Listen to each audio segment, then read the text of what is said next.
Soy Marilu Salas. Para el programa Viva el Turismo voy a conversar con el señor Luis Riveros, académico de la Universidad de Chile y además experto en muchas materias.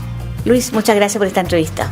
No, gracias por la invitación y poder participar unos minutos en tu programa. Hay temas muy interesantes que podemos conversar. En otros momentos hemos hablado de la regionalización a través de exposiciones que ha realizado aquí en la ciudad de Puerto Montt, además sobre los avances en la educación y además que hay un cargo importante que usted tiene en estos momentos, que es ser gran maestro de la Gran Logia de Chile. Quisiera que me contara un poco en relación a este último tema, ¿cómo enfrenta la logia la educación en Chile? Debo reconocer que no conozco muy bien el tema, entonces creo que es importante saber los aportes y algo de la filosofía, el concepto de la masonería en Chile. Mira, yo creo que el punto de partida de esto es la preocupación que todos tenemos sobre el decaimiento del humanismo en nuestra sociedad. Humanismo en un sentido menos esotérico, sino mucho más concreto, porque se ha perdido de vista los valores humanos. Y entonces nuestra vida social desprecia las manifestaciones humanas que son más importantes, el respeto por las ideas de otros, el respeto por la vida, por la integridad de los otros, el respeto por nuestro medio ambiente. Entonces hemos ido construyendo un mundo social en el que las interacciones sociales están dominadas simplemente por cuestiones materiales, por cuestiones de corto plazo, por cuestiones individualistas.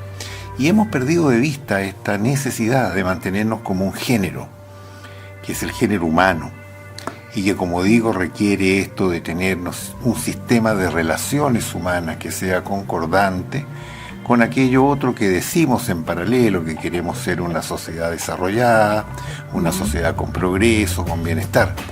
Entonces allí hay una gran contradicción. Y yo creo que tras la necesidad de enfrentar esa contradicción, bueno, está la acción de la masonería, pero la acción de muchas otras instituciones que están comprometidas con el tema del humanismo. El humanismo laico es aquel que propugna separar los asuntos de las iglesias de los asuntos del Estado como la organización política de la sociedad. Pero también está el humanismo cristiano, en sus distintas versiones y vertientes, por ejemplo, que también tienen esta misma preocupación de dar la oportunidad para que el género humano tenga una manifestación más incluyente como hoy día, o inclusiva como se manifiesta en el ámbito distributivo. Y yo creo que eso es una cuestión tremendamente importante, y ahí es nuestra preocupación por la educación. Porque si uno no mejora el sistema educacional en este sentido profundo, evidentemente que no vamos a mejorar nada en este sistema que nos sentimos de él tan críticos, ¿no es cierto?, y tan disconformes. El mismo hecho de que no podamos salir con seguridad por las calles, el mismo hecho de que hayan compartimentos sociales que son inaceptables, el mismo hecho de que exista discriminación, ¿no es cierto?, de grupos contra otros, el mismo hecho de que exista menosprecio por lo que significa la persona, y todo lo medimos por el valor del dinero, ¿no?, y de los aspectos materiales. Eso viene de la educación que hemos estado percibiendo, una educación que también enfatiza los aspectos materialistas, los aspectos individualistas. Nos hemos dedicado, por ejemplo, en educación, desde la educación preescolar, a incentivar la competencia entre los niños, lo cual está muy bien, pero entonces le hemos dado rienda suelta a esa competencia para que se pueda ganar a cualquier costo, y así después es la vida, cuando uno se logran imponer sobre otro. Entonces hay ahí una gran preocupación, porque yo creo que el nudo de nuestros males sociales está precisamente en el tipo de formación que le estamos dando a las generaciones nuevas, y es ahí donde las organizaciones que tienen énfasis en los aspectos del humanismo deben tener un rol muy activo y mucho más preponderante que el que han ejercido hasta ahora. Sí, efectivamente se nota un cambio en los temas valóricos, como que antiguamente, por ejemplo, habían asignaturas relacionadas con la ética, la moral, y además en el hogar era fundamental enseñar sobre las buenas costumbres, que tiene que ver con el respeto hacia el otro. Hoy en día, ¿qué pasa con la educación? Porque la verdad, como usted bien lo dice, se ha dado un poco rienda suelta al hecho de que cada uno piense y actúe de acuerdo a lo que estima su concepto de valor hacia el otro. Las competencias no es una competencia sana muchas veces, y eso va deteriorando cada vez más todo lo que hemos estado conversando ahora justamente. O sea, cuesta pensar cómo estamos en un siglo XXI y en el fondo, de alguna manera, en estos últimos periodos se ha visto un retroceso en cuanto al actuar del ser humano. Hay que aprender a ser más ser humano.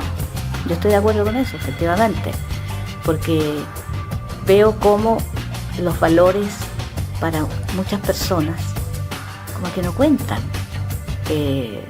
confunden los conceptos. La cultura de aprender a convivir, a compartir. Bueno, yo creo que ahí hay tres aspectos en esta materia de la formación, en un sentido integrado. Yo creo que en Chile hemos hecho un gran esfuerzo por instruir, pero no por educar. Claro, sí, la educación ha pasado como a un segundo plano. Entonces es más importante la instrucción, porque todos queremos que nuestros hijos sean ingenieros, médicos, ¿no es cierto?, abogados exitosos. Y para eso se buscan los aspectos más instrumentales, colegios que fomenten buenas notas, dado que las notas son un elemento para la selección de las universidades, colegios que fomenten buen aprendizaje del lenguaje, de las comunicaciones y las matemáticas, que malamente, ¿no es cierto?, como además los resultados de las pruebas se normalizan y por lo tanto no reflejan, ¿no es cierto?, la verdad, yo diría, del rendimiento de los estudiantes en un sentido objetivo, sino que todo es relativo. Bueno, entonces hemos dedicado todo el esfuerzo a hacer esa educación, y por lo tanto la mejor educación es la que propugna mejores puntajes, mejores resultados, y que por lo tanto, ¿no es cierto?, radica en buenos edificios, en buenas aulas, con buenos sistemas tecnológicos. Claro. Pero hemos olvidado que hay tres cosas fundamentales en educación. Y esto es importante recordarlo, porque hoy día veo que la educación se ha transformado en un tema, pero yo diría en los aspectos más superficiales, ¿no es cierto?, y menos trascendentales. Esto es la educación gratuita, que yo no sé será factible o será factible, pero para mí eso no es una gran prioridad. Yo diría la gran prioridad, primera que todas, es la formación de los profesores. Hoy día nuestros profesores se forman, lo sabemos, ¿no es cierto?, de una manera bastante deficiente. Las pruebas inicial al final de las carreras de pedagogía indican que más del 50% de nuestros profesores ni siquiera saben la materia que tienen que enseñar. Y por lo tanto, de ahí también, ¿no es cierto?, ni siquiera tienen idea de cuáles son los valores que tenemos que inducir en los niños, ¿no es cierto?, con qué tipo de actitudes. El profesor siempre fue y debe ser un ejemplo. Claro, y por lo tanto, ¿no es cierto? Claro, profesores que no tienen una acendrada formación valórica, es bastante poco lo que pueden enseñar a sus niños. Sí. Bueno, ahí hay un enorme déficit. Yo no veo ni una propuesta de política para enfrentar eso. Y por lo tanto, la propuesta de política, podemos tener colegios gratuitos, universidades gratuitas, pero una educación mediocre, ¿no es cierto?, que va a ser gratuita, pero que en definitiva no nos va a solucionar ningún problema de fondo. Que probablemente se ocupe más de la instrucción que de la formación del ser humano. Como ha sido hasta ahora. Claro. Ahora hay un segundo elemento, y por lo mismo, que tiene que ver con los contenidos de la educación. Nuestra educación está retrasada, eso lo sabemos. Estamos enseñando a niños con contenidos del siglo XX para niños del siglo XXI. En segundo lugar, estamos retrasados en materias justamente valóricas, de formación ciudadana, de formación humana. Eso no entra en los currículos. Ahora no se puede hacer un curso de estas cosas, sino que hay que hacer un contenido transversal, como indican los expertos curriculistas, ¿sí?, de manera que valores entren desde las matemáticas, desde las artes plásticas, de las ciencias, del lenguaje, de los idiomas, ¿no es cierto? De todas partes el niño tiene que ser inundado por valores, pero tenemos que ponernos de acuerdo qué valores. Sí, justamente, ¿no es, le iba a preguntar qué valores serían aquí, los que habría. Eso es muy importante, es una decisión que tenemos que tomar. Yo creo que los valores ciudadanos son los primeros, ¿no es cierto? Los valores del respeto, de la tolerancia, ¿no?, los valores de la credibilidad, de la honestidad. Yo creo que esas cosas hoy día son excepcionales en educación, ¿no es cierto?, y no son parte integrante de lo que estamos tratando de formar, que es un ser humano. no un egresado de enseñanza media que va a ser un buen estudiante de ingeniería, no, es más que es un ser humano. Así es, sí. Y el tercer aspecto que hemos descuidado justamente, y tú lo mencionaste, es el envolvimiento de la familia. Las familias hoy día están fuera del proceso educativo. Las familias han recibido el mensaje de que la educación es un mercado, y por lo tanto, ese mercado funciona dejando al niño en la puerta del colegio. El colegio se encargará, el niño volverá más tarde, ¿no es cierto?, hará sus deberes, pero no hay un envolvimiento de la familia en el proceso educativo, que es fundamental cuando entendemos que la educación es formación. Por lo tanto, si no hay una propuesta que incorpore a la familia al proceso educativo, segundo, que tenga énfasis en los aspectos curriculares, ¿no es cierto?, de qué es lo que vamos a enseñar y cómo vamos a hacerlo. Y tercero, que no enfatice el tema importantísimo de la formación de profesores de una manera correcta, no insistiendo en lo que hemos hecho en los últimos años, que aparentemente, ¿no es cierto?, no ha tenido ningún buen resultado. A mí me parece que el resto de la discusión es una discusión subsidiaria, importante. Los estudiantes están muy interesados en que la educación sea gratuita, me parece bien, yo también estoy interesado en que la salud sea gratuita, y otros estarán más interesados en que los servicios básicos sean gratuitos, ¿por qué no? Pero en definitiva me parece a mí que lo central aquí es poner énfasis en lo que hay que hacer, y creo que no ha habido claridad en todos estos últimos años. Hemos hecho más de lo mismo, mucha inversión en educación, pero con más edificios, más computadores, más tecnología, no estamos arreglando el problema de fondo, que es la formación de personas. Claro, y eso también es un rol que le compete a la familia, por lo tanto el mensaje también está dirigido a los padres, porque ellos son los primeros que tienen que preocuparse de la formación desde los inicios del niño. Y hoy día, desafortunadamente, por la búsqueda del desarrollo de ambos padres, muchas veces se descuida este rol. Y los niños van solos por la vida, me ha tocado comprobarlo, digamos. Entonces, ahí, antes de que se cambie el sistema educacional en sí, aportando más en la malla curricular, lo que hemos estado conversando, yo creo que el compromiso tiene que primero, en esta base que debe tener el ser humano en la formación de la moral, la ética, las buenas costumbres, el respeto hacia los demás, los valores en general, en forma integral. Tiene que estar la familia de todas maneras comprometida con este desarrollo de los hijos y no traspasarle esa responsabilidad en el 100% a los educadores. Naturalmente, todos creo que hay un gran consenso en que la familia es el núcleo central de nuestra sociedad, pero esa misma familia hoy día permitimos que se digregue, ¿no es cierto?, que tenga crisis permanentes como institución. Y creo que eso contribuye, ¿no es cierto?, también a un deterioro en la formación educativa, cuando consideramos la educación mucho más allá que la instrucción que se entrega a través de los establecimientos educacionales. Claro. Además, aquí, claro, hay envueltos otros problemas. Por ejemplo, el esfuerzo mayor debe ponerse hoy día en educación preescolar, sin ninguna duda, porque todos sabemos de que es en esa edad temprana cuando se determinan las posibilidades reales de que una persona pueda llegar, ¿no es cierto?, a mejorar en un sentido integral, tanto en los aspectos intelectuales como en los aspectos de comportamiento valórico y ético. Bueno, ahí es donde estamos poniendo menos esfuerzo, ahí es donde hay menor cobertura, ahí es donde hay una mayor discriminación contra los sectores, ¿no es cierto?, que son más carentes de ingresos. Yo no veo esa discusión. Todos estamos discutiendo si vamos a hacer una nueva universidad. A mí me parece que esa no es ninguna prioridad. A mí me parece que la prioridad debe estar en colocar más recursos en la educación preescolar, porque ahí realmente se decide el partido, como se dice hoy día. Claro, sí. Y luego, naturalmente, en la educación pública, básica y prebásica, donde hay que hacer un gran esfuerzo igualador. Es inaceptable que nuestra sociedad tolere esto de que los estudiantes de colegios públicos tengan un rendimiento 30-40% inferior al de los colegios privados, por definición. ¿Por qué? ¿Por qué tiene que ser así eso? Porque no se ha hecho un esfuerzo razonable en materia de inversión, en materia de recursos, en materia de formación, ¿no es cierto?, del personal académico para la educación pública. Yo creo que eso es una segunda prioridad.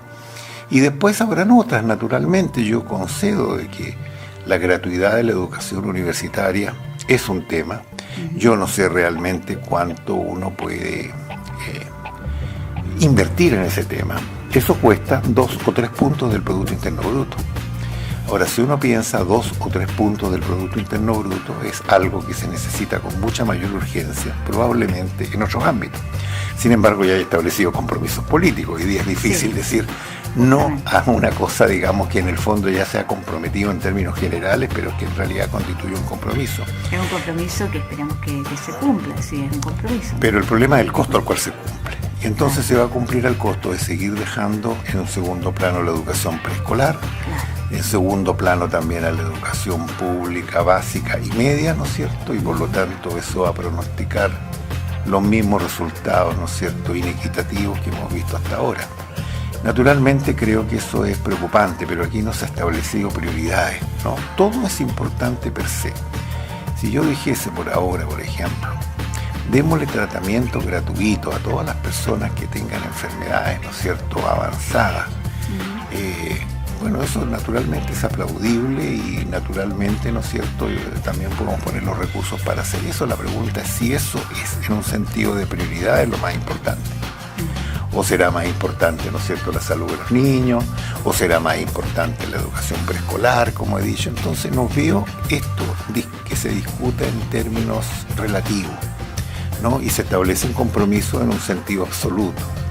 Y creo que eso nos ha llevado a la situación que tenemos hoy día, que tenemos una educación de mala calidad, una educación retrasada, una educación, ¿no es cierto?, falto de contenido valórico, trascendentales.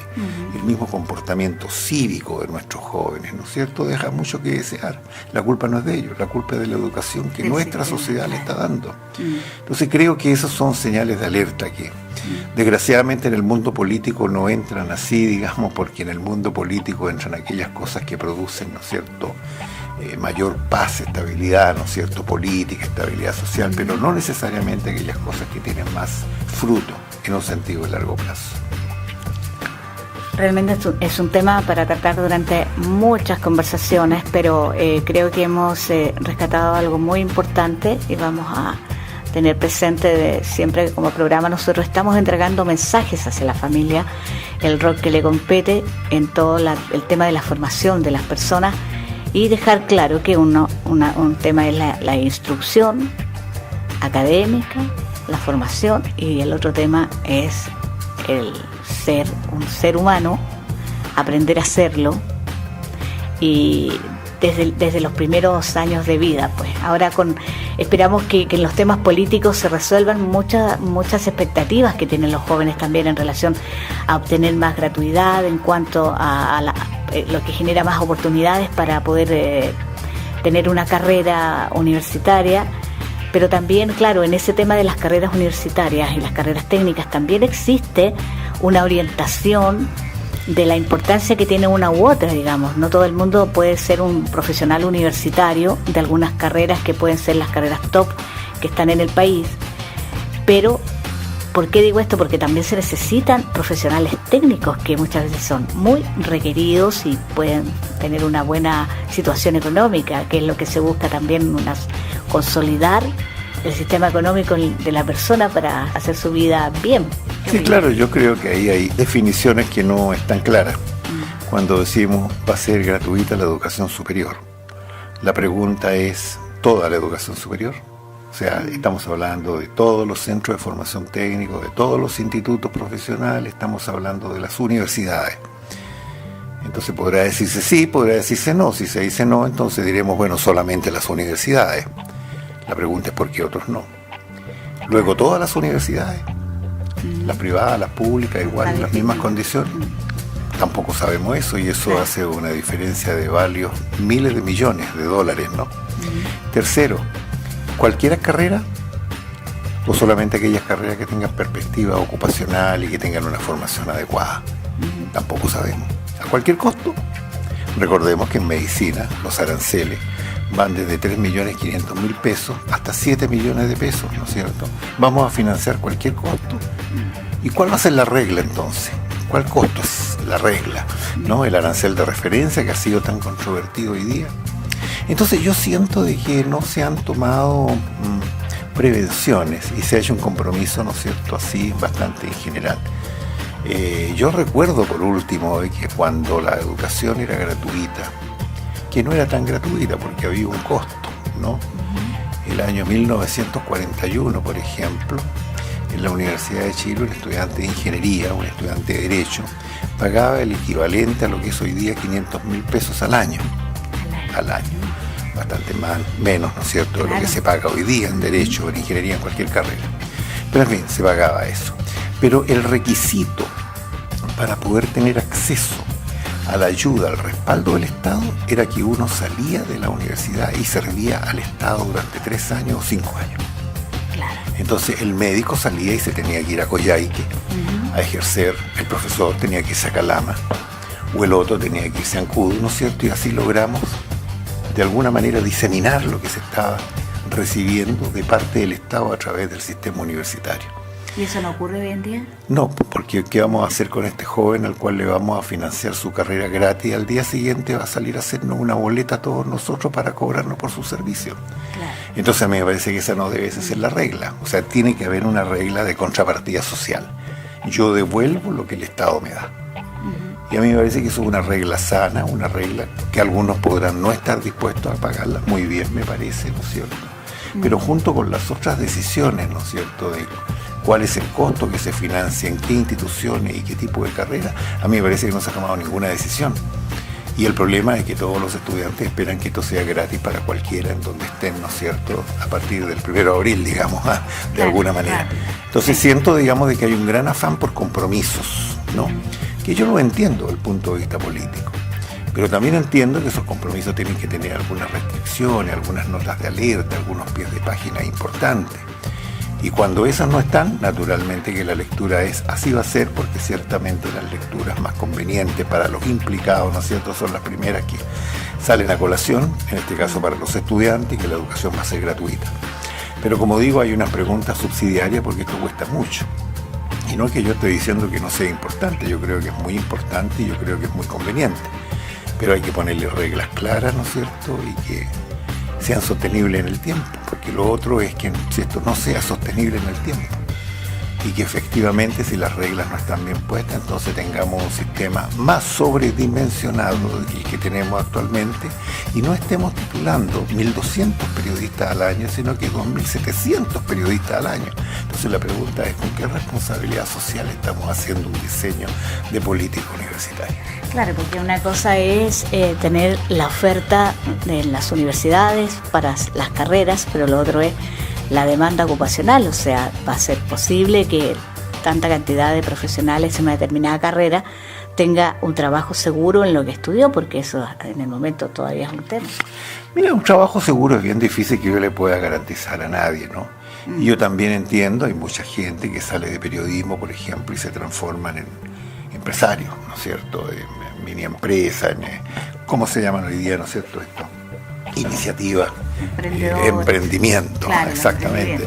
Bueno, sí. Eso puede ocurrir naturalmente y debe ocurrir, pero cuando estamos hablando, ¿no es cierto?, de carreras que se han, yo diría, incrementado de manera desproporcionada, que estemos graduando también 1.200 abogados al año, a mí me parece que no es sostenible.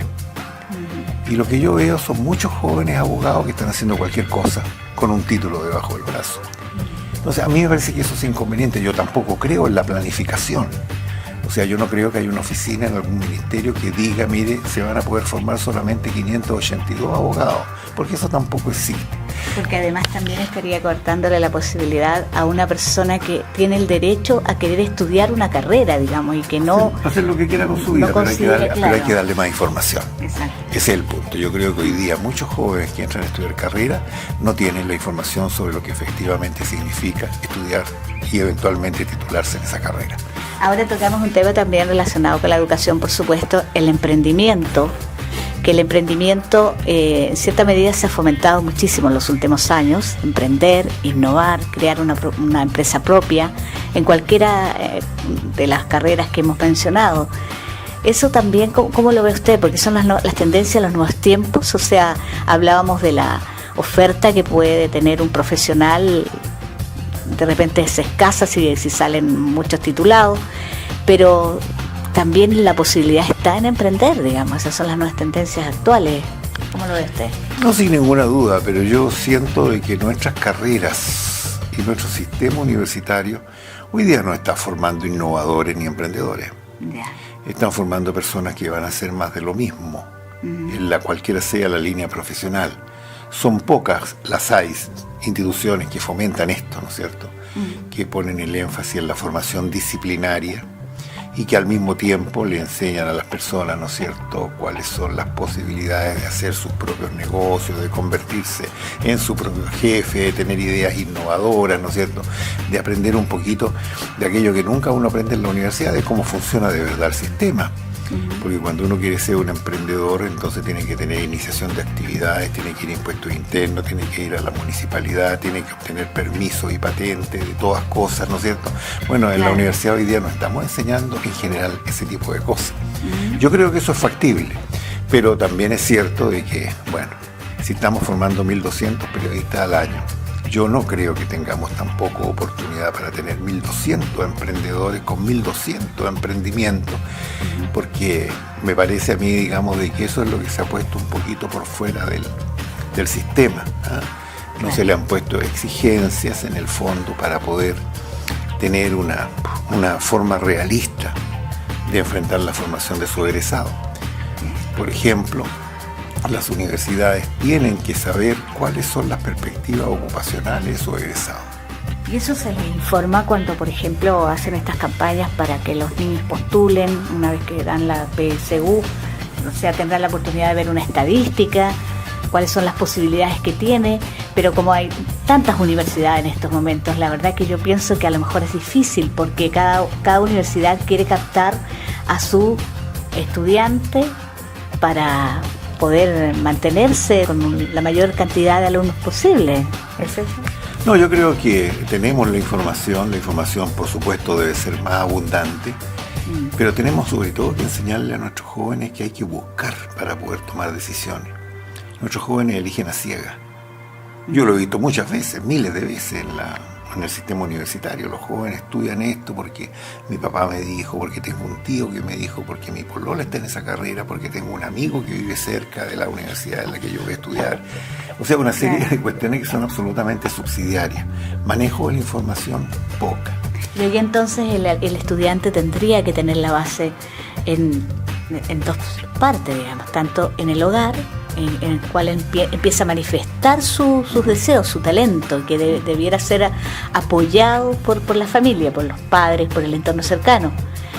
Y también la misión que tiene la enseñanza media, los colegios, los liceos, de entregar esa orientación, que en este momento no existe, ¿no? Así es muy escasa y eso es una gran falla del sistema. Por eso digo, los estudiantes eligen a ciegas.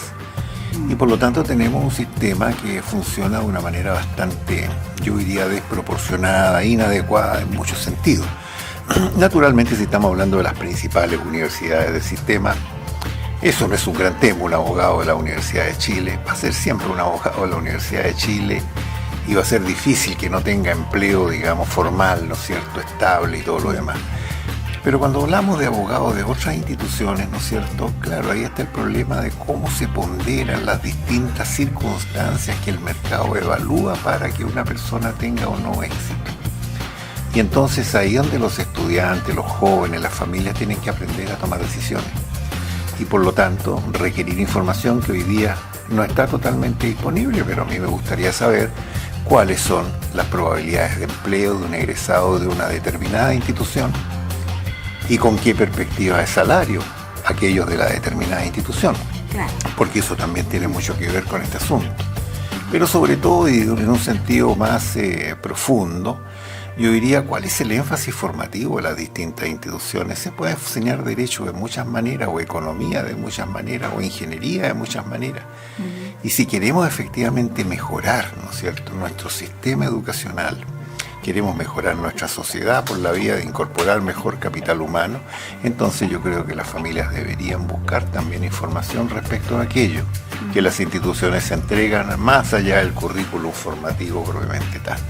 Así es, creo que hemos entregado un buen mensaje a las familias en este tema, el apoyo en la formación, indudablemente que seguramente hay muchas familias que lo hacen, pero hay otras, como digo, que confían este rol solamente en la educación.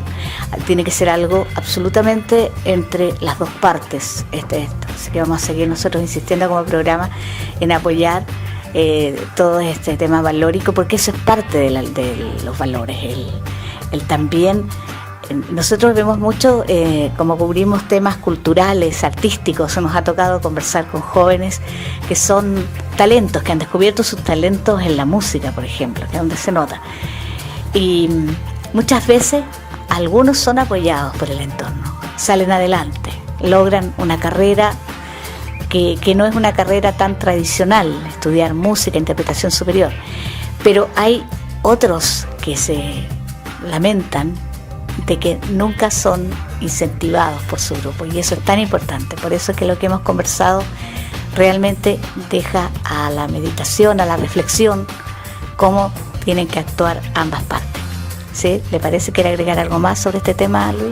No, a mí me parece que eso es muy importante, y sobre todo que este es un programa que se dedica a los temas del turismo. No hay que olvidar de que gran parte de lo que es el turismo, el atractivo turístico, no es solo la riqueza natural, la belleza natural, sino también la belleza de las personas.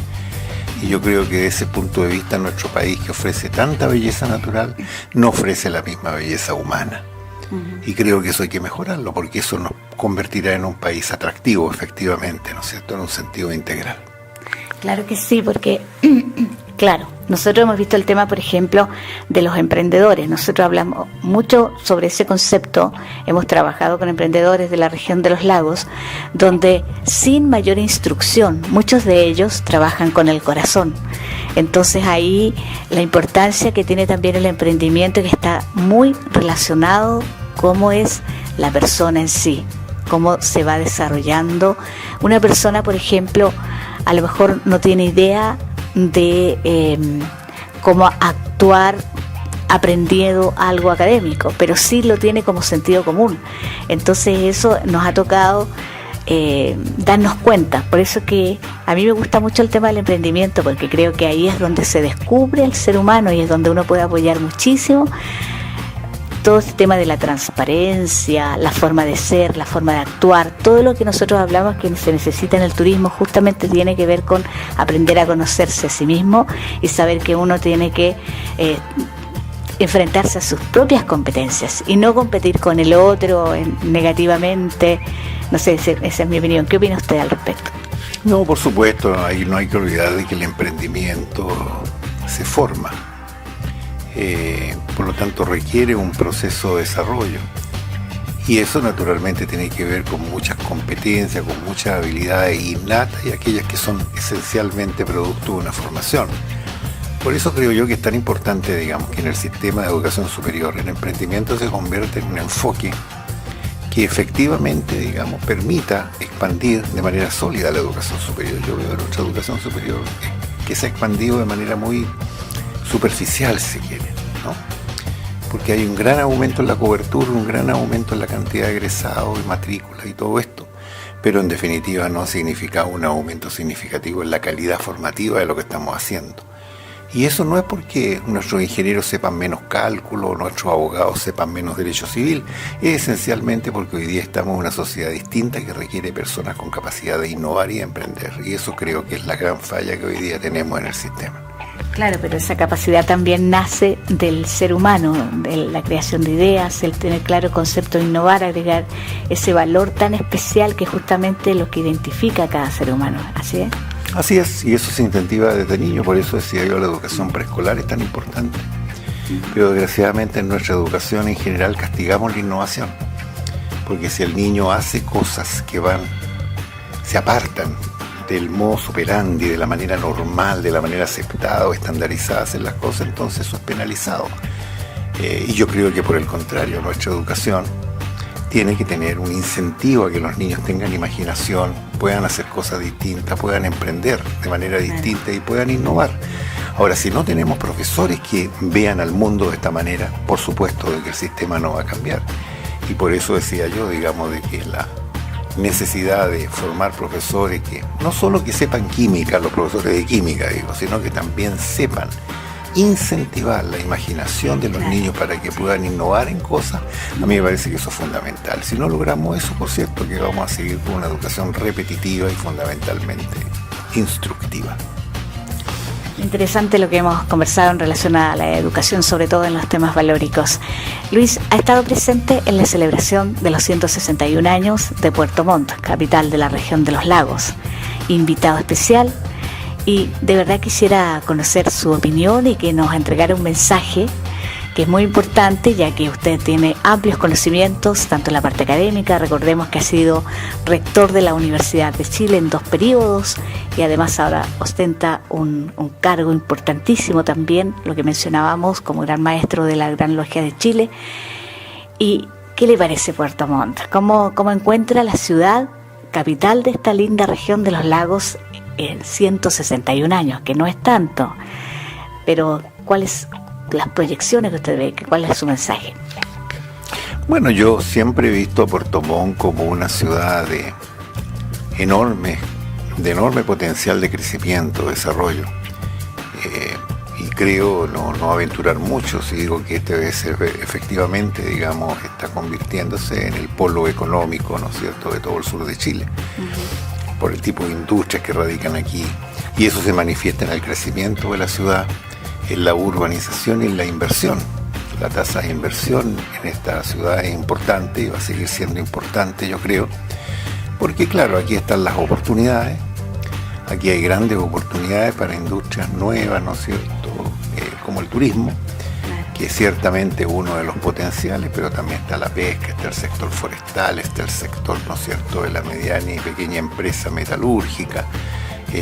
Creo yo que esta es una ciudad y una región que tiene un enorme dinamismo y una gran oportunidad, por cierto.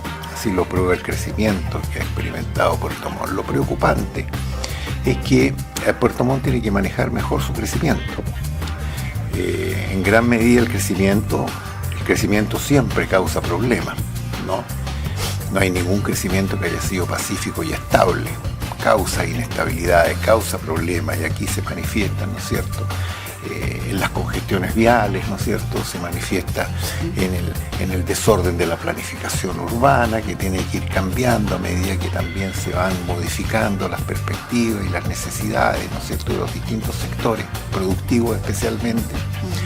Pero naturalmente que también con una alta tasa de inmigración, uno de los problemas que hay justamente es la calidad del capital humano.